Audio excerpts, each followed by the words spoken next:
Ken Chafin was a writer for the Southern Baptists. In fact, he was a pastor at one time. He was on their church board at another time, but also a writer. And he sought to seek out the spirituality of the seminary students that went to the different seminaries of the Southern Baptist Church. And so he asked them to fill out a survey that asked this simple question: what does it take to be a good Christian? And here's how it came back in order. Number one, a good Christian attends Sunday school and training union. You say, what's training union?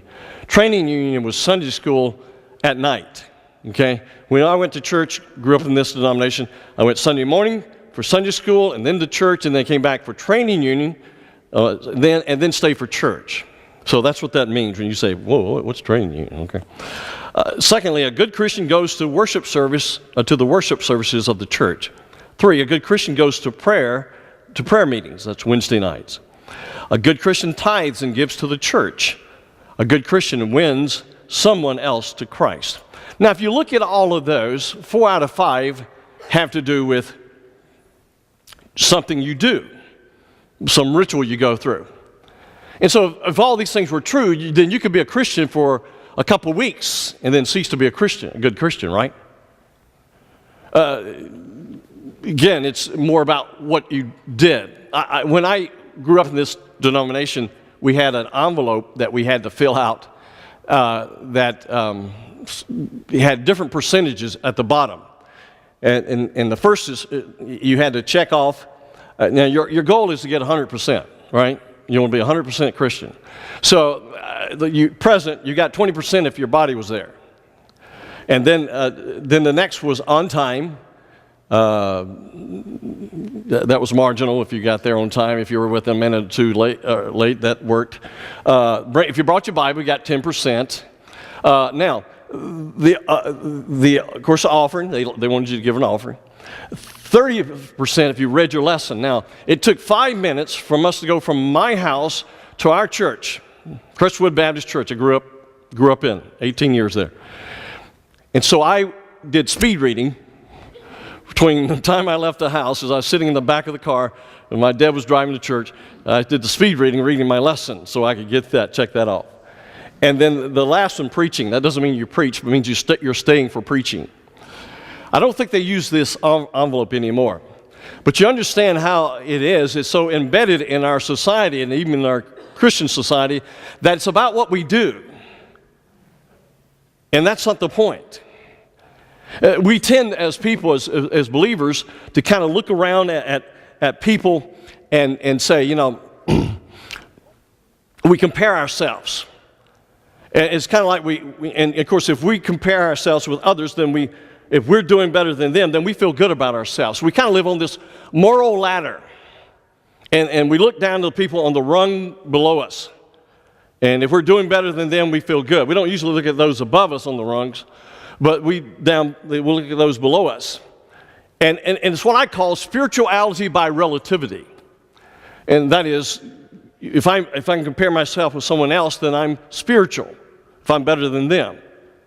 But you see, Christ calls that self-righteousness.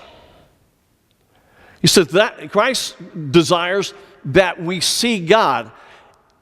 And he tells us in this beatitude that we're going to look at today, the 6th beatitude, he tells us, blessed are those who are pure in heart. He says they will see God. So in these beatitudes, what I call being attitudes, the 6th one is, blessed are those who are pure and not in their rituals, not in what they do, but in their heart. Now, I confess to you,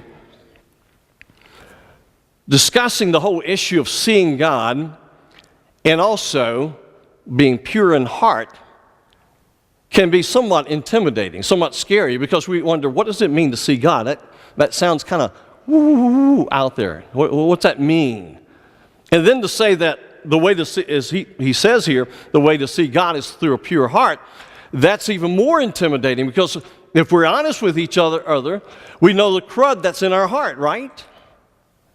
And yet that's what God tells us in this word, that in order to see God, we've got to have a pure heart. It's somewhat like when I was about 8 or 9 years of age, one Sunday evening, talking about church, Terry Jenkins and Eddie Jenkins and I were cutting up in church one night. My dad was home working on his books for his job, and my aunt was in the nursery. And so we were cutting up in church. It's one of those things when kids start laughing, they can't stop. Now, what was bad about it, we were sitting like second row back, right under the preacher, talking about stupid. I mean, that really was. So when I come home that night, my dad already knew. He called me into his room and he said, I understand you were misbehaving tonight. Yes, sir. He said, well, go ahead and go in the kitchen, eat your dinner, and then come back here. You're going to get a spanking. Well, do you think I felt like eating? No. By the way, Grady Wilson, who was kind of the right-hand man of Billy Graham, one of them, he said there used to be a belt that hung in his bathroom that said, I need thee every hour. Anyway, I have somewhat of that apprehension when it comes to really looking at what does it mean to have a pure in heart in order to see God. Again, that's somewhat threatening. So, and I think part of the reason that I feel that way, and perhaps maybe you may feel that way, is that we don't really understand what it means to be pure in heart. For some of us, it has perhaps the connotation of being prudish. For others, perhaps it means being sinless. Is that what Jesus meant? Blessed are those who are prudish, for they shall see God, or blessed are those who are sinless? I don't think so. So if it doesn't mean those two things, what does it mean? Well, that's what we want to do today is we want to unpack this passage so that you can understand what this really means in terms of being pure in heart. Turn with me to Matthew chapter 5. Matthew chapter 5. And let's look first at the context of this passage. Very important passage here in terms of the context. For you to understand what Jesus says here, you have to understand the context. Now, we know that for years, the Jews had been under the oppression of many different nations. And more recently, up to this moment, they had been under the Grecians and then under the Romans. Now, the Grecians were more harsh and cruel, but the Romans were more dominant. And because of that, they didn't enjoy the freedom to have their own economy. Much of their profits, much of their money that they made were taxed. And so they lived under this whole idea of Romans dominating them. But the less obvious problem is that their hearts weren't right. Their hearts weren't right. Now, they thought their hearts were fine. But for many years, even before the domination of these nations, they had been unfaithful. They had been just unworthy of the Lord. They had shown tremendous spiritual weakness. But they thought they were fine. They thought, we've got a religion. Our religion is in fine shape. And one day, the Messiah is going to come back, and he's going to make all things right. He's going to usher in a political and military power and government for that matter. But Jesus, of course, says that's not the point. I'm not going to do that. My issue with you is your heart. So that's the background here. It's critical for us to know that. And remember, too, at this time, the main influence, the ones who had the greatest power, were the Pharisees. And the Pharisees, for many years, had interpreted the Bible, the Scripture, into their own laws, their own regulations. In fact, their interpretation, which was called the tradition of the elders, became more authoritative than even the Bible. But what it amounted to was a simple list of do's and don'ts. The essence of what they they held to was, this is how you ought to live. You got to do this, and you got to do that, and that, and that. It was all about performance. I just purchased a book entitled The Freedom from Performance. It's written by a great Christian author. We're not about performance. You know, one of the characteristics of a dysfunctional family is that of appearance management. And boy, there are three characteristics, and one of them is, taking care of what takes, how we look, what people think of us. Well, that's what the Pharisees were all about. It's all about what you do on the outside. In fact, the key verse in this passage is verse 20 in chapter 5. It says, "For I say to you that unless your righteousness surpasses that of the scribes and the Pharisees, you will not enter the kingdom of heaven." Now, what's he saying there when he says your righteousness has to exceed the righteousness of the Pharisees and the scribes? Was he saying that you've got to even live by more laws and rules and regulations? No. He was saying it's about the heart. You're about the external things, but Jesus was saying, I'm about the heart. And you've got to have a righteousness in your heart, not on the outside. Listen, when God looks at us, He pays little attention to what we do.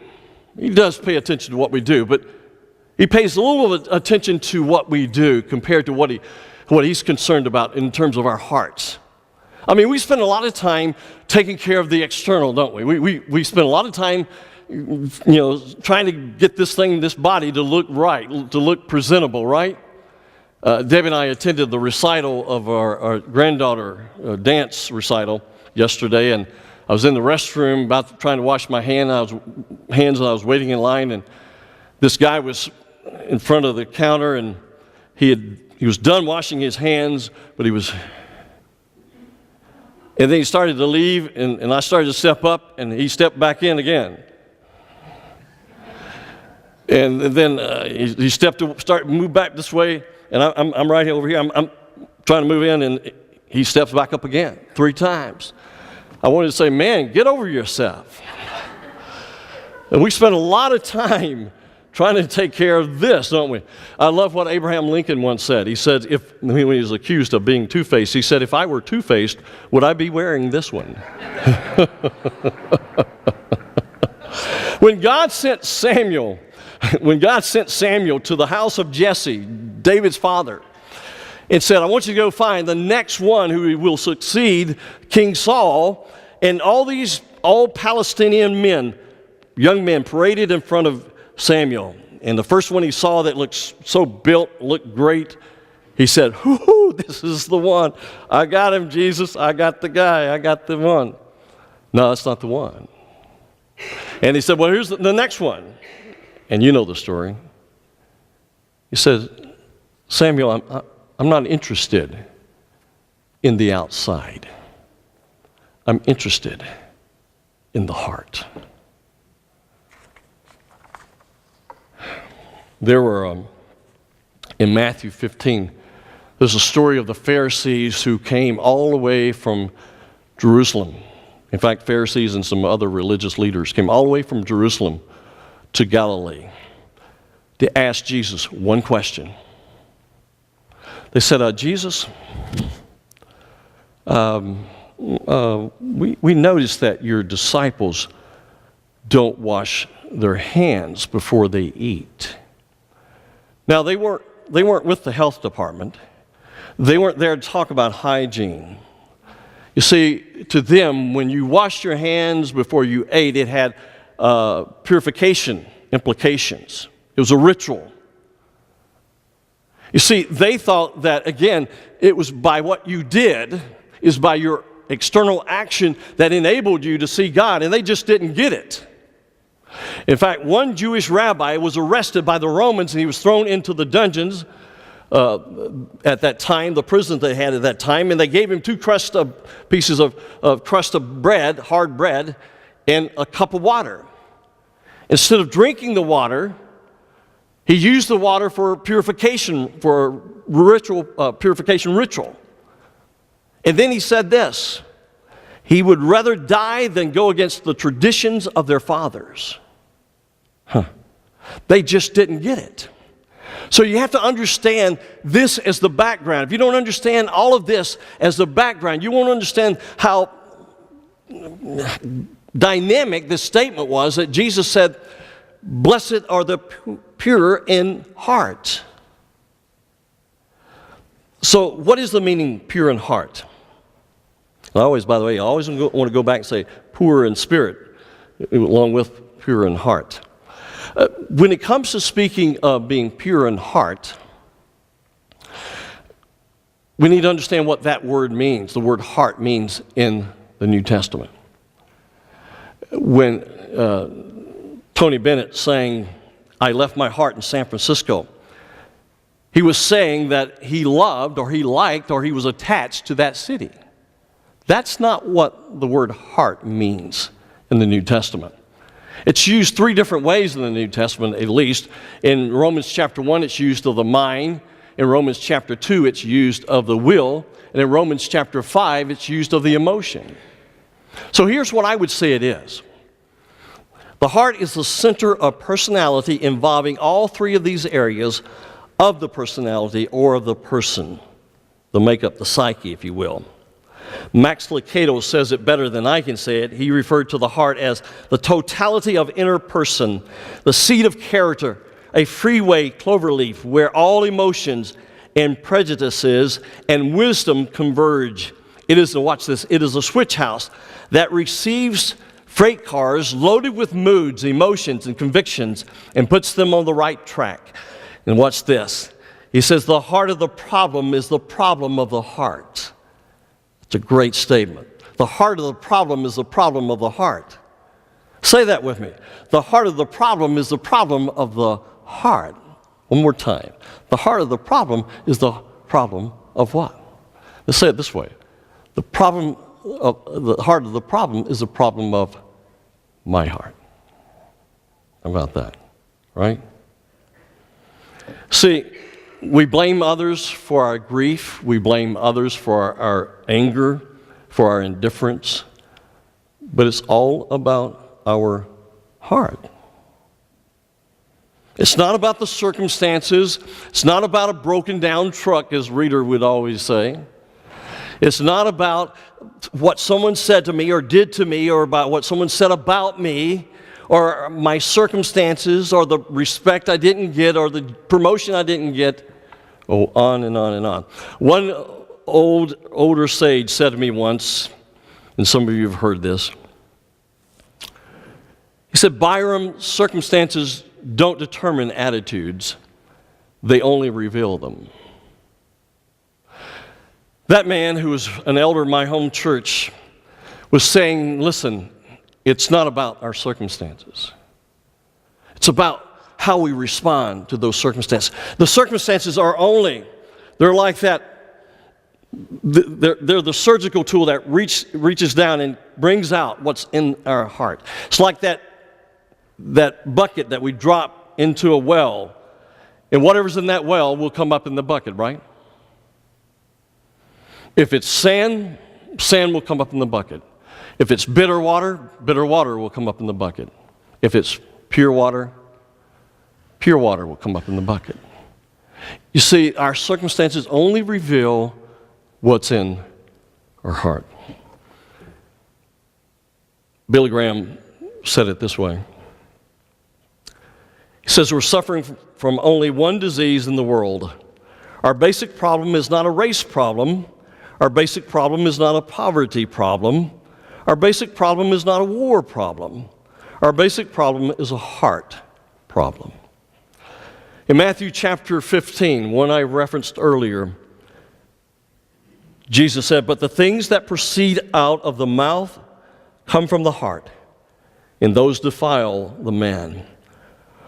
Now watch this. For out of the heart come evil thoughts, murders, adulteries, fornications, thefts, false witness, slanders. These are the things which defile the man, but to eat, now watch this goes back to what I was talking about earlier. But to eat with unwashed hands does not defile the man. Jeremiah said, the heart is more deceitful than all else and is desperately sick. Who can understand it? I, the Lord, search the heart and I test the mind, even to give to each man according to his ways, according to the result of his deeds. Ivan Turgenev was a 19th century Russian novelist who said this. He said, I do not know what the heart of a bad man is like, but I do know what the heart of a good man is like, and it is terrible. Wow. Philip Yancey, in his book, Rumors of Another World, concluded a chapter with a quote from Malcolm Muggeridge to show the subtleness of sin in our lives. He said, it is precisely when you consider the best in man that you see that there is in each of us a hard core of pride or self-centeredness which corrupts our best achievements and blights our best experiences. It comes out of all sorts of ways, in the jealousy which spoils our friendships, and the vanity that we feel when we have done something pretty good, in the easy conversion of love into lust, in the meanness which makes us depreciate the efforts of other people, in the distortion of our own judgment by our own self-interest, in our fondness for flattery, in our resentment of blame, and in our now watch this last statement. This last statement is so rich. In our self-assertive profession of fine ideals which we never begin to practice. Boy, does that ring true? It does to me. Boy, it does to me. How often we kind of have this mask management, and we live behind this mask management, and we talk the good talk, but our heart is not where it needs to be. And I confess I make mistakes all the time. And more times than I want to admit, my heart embraces the attitudes of which Muggeridge speaks. And I suspect that's true for many of us. So it's about the heart. So what does it mean, in light of everything we've said, what does it mean to be pure in heart? To have a pure heart? Well, the Greek word pure means, there's a Greek word katharos, and it's katharos, I should say, and it's a word for which we get the word catharsis. Catharsis is a word that's used in many different ways, but it's used in psychology for the cleansing of the mind or the emotion. The Greek term was often used of metals that had been so refined that all impurities had been completely removed. So in that sense, the term means unmixed, unadulterated. Applied to our hearts, it means a singleness of mind, undivided devotion, spiritual integrity, and without duplicity. More precisely, it speaks of being sincere, completely sincere. There were some soldiers, American soldiers during the Korean War, who had this house. This was common for many American soldiers. They rented this house, and they had this young Korean who would work for them. And he had such a great attitude. Everything he did it with such great attitude that they finally wanted to just give him a hard time. So one time they nailed his shoes to the floor. And he just smiled, got a pair of pliers, pulled the nails out, went on about his way. Next thing they did is they greased the knobs on the oven. He just wiped off the knobs, smiled, went on his way. The next thing they did, they put a bucket above the door so that when he opened the door, the water came pouring down on him. He just smiled, wiped himself off, went about his way. So finally they called him in one time and said, hey, we want to tell you, we're sorry, we really feel bad about what we've done. And we've decided we're not going to do that anymore. He said, put nails in shoe? No, we're not going to do that. Grease knobs on stove? No, we're not going to do that. Put bucket above the door? No, we'll not do that. He said, good. Then I know spit in soup. There's a guy who looked like he was sincere, but he really wasn't sincere. We do that sometimes in the Christian life, don't we? We have this facade that we present, but it's not true to who we really are. And this is really talking about being completely sincere, having a singleness of mind, singleness of devotion. Psalm 24 declares, the person with clean hands and a pure heart is one who does not lift his soul to what is false. In other words, to an idol. Let's talk about, again, a singleness of mind. In James 4:8, it says, draw nigh to God, and he will draw nigh to you. Now watch this. Cleanse your hands, ye sinners, and purify your hearts, you double-minded. Now, you know what that word double-minded is? In the Greek, it's diasukos. Sukos is the word for which we get the word psychology. Dia, put in front of it, means to divide. So you put it together, it means divided loyalty. It means to be divided in your devotion. And when he says purify your heart, he's saying, listen, purify your heart so that you don't have divided devotion to God. You see a jersey that's on the screen.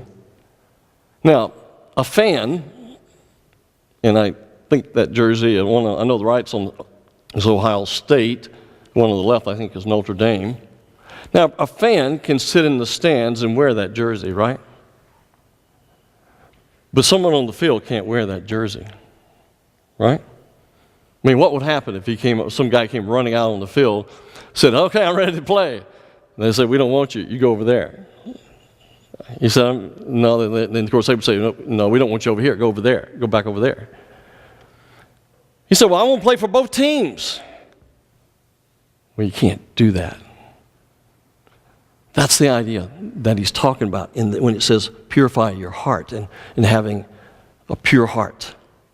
Now, what's the way? How do you get to a pure heart? Well, again, the roadmap is already right in this passage. All we have to do is go back and walk through this roadmap. Remember, this roadmap is to lead us and help us to come to a place where we will be happy. And happiness in God's economy has to do with having satisfaction, having peace, having contentment, having joy. It's not based upon circumstances. So how do you do that? Well, the first two have to do, again, with understanding who we are. Verse 3, it says, blessed are the poor in spirit. Verse 4 says, blessed are those who mourn.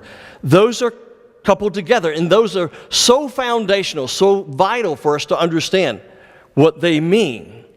Because if you don't understand this, you won't understand anything else here. It's talking about, number one, recognizing God's description of who we are, that we are depraved individuals. I know that's not preached today a lot. I know that won't bring a lot of people into the church, but it's the truth. It's the whole counsel of God. And the first one is recognizing it. The second one is mourning over it, recognizing that this is who we are. And we've got a problem. And then the third thing he says is, blessed are those who are gentle or meek. They shall inherit the earth. See, once you recognize the first two, what happens? You become meek. You become gentle.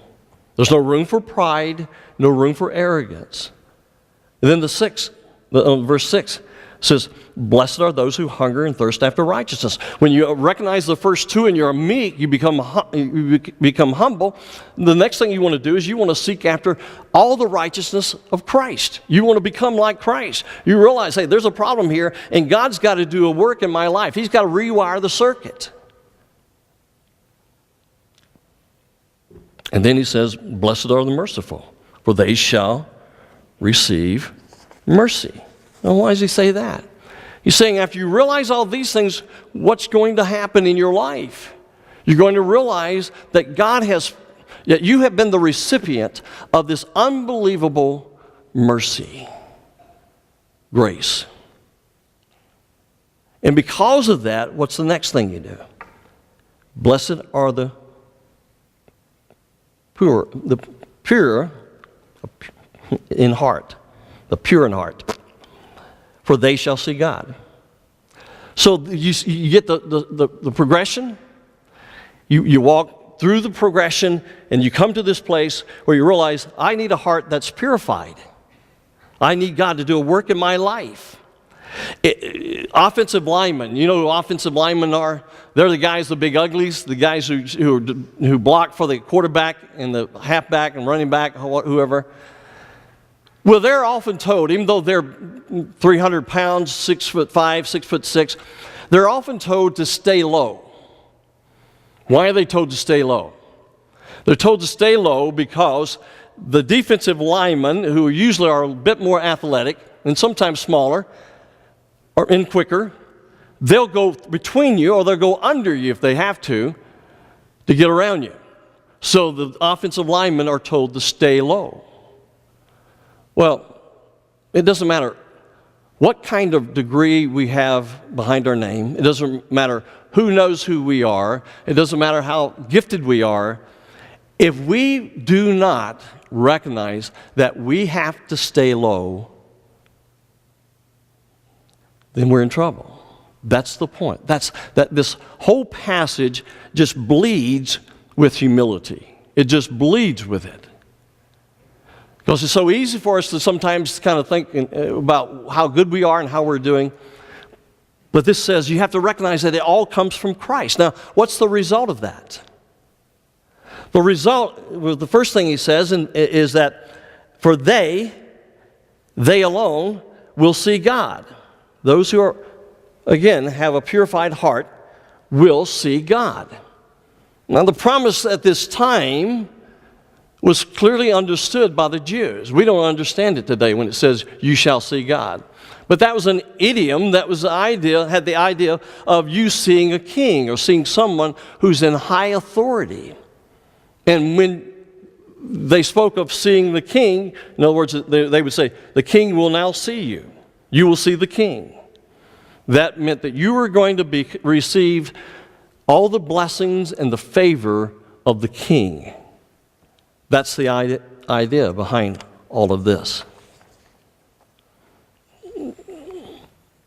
See, when you see God, you'll be able to make sense of what God's doing in your life. You'll be able to make sense of what He's doing around you.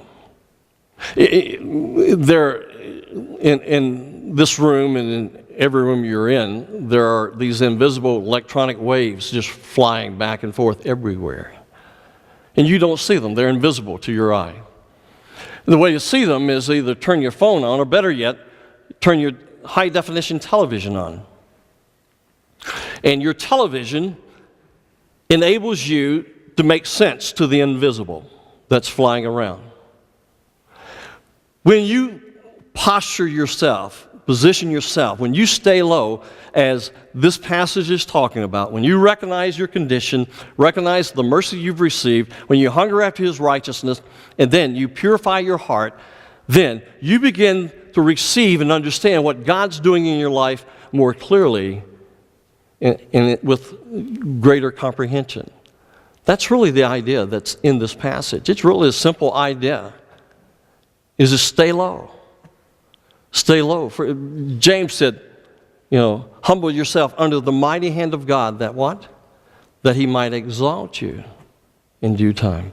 We often look at the end of that passage and we say, man, I'm waiting for God to exalt me. But the first part's a tough one, to humble yourself under the mighty hand of God. In Deuteronomy chapter 8, verse 2, it says essentially, I've been working with you. I've brought you through all this wandering and all this difficulty to understand, to reveal your heart, to show what is the nature, the character of your heart. That's what this is talking about. So the question that remains is my heart clean? Do I know anything about a singleness of heart with God and devotion? A couple in Bakersfield, and this is a true story, bought a boat, 22-foot boat. They took it to the marina, put it in the water, and they started off with this boat. And it just wouldn't move. And for about an hour, they tried to drive around, and it just hardly would move. It would move some, but not very much. So finally, they kind of putted back to the marina and got the guys at the marina to come out and take a look at the boat. And they looked at everything on the top side of the boat. The motor looked fine, the blade looked fine, everything, the propeller, everything looked great. And so one guy at the marina jumped in the water and got under the boat, and he came out of the water choking. He was laughing so hard, he was choking. And what he found on the bottom of the boat was a trailer to which the boat had been hitched. True story. And what God says to us, what is it underneath that surface? The exterior that we kind of present, that's all about, presenting making the right impression. What is it that keeps weighting us down from being and enjoying His contentment, His joy, His peace, His happiness? What is it? That's really the question today.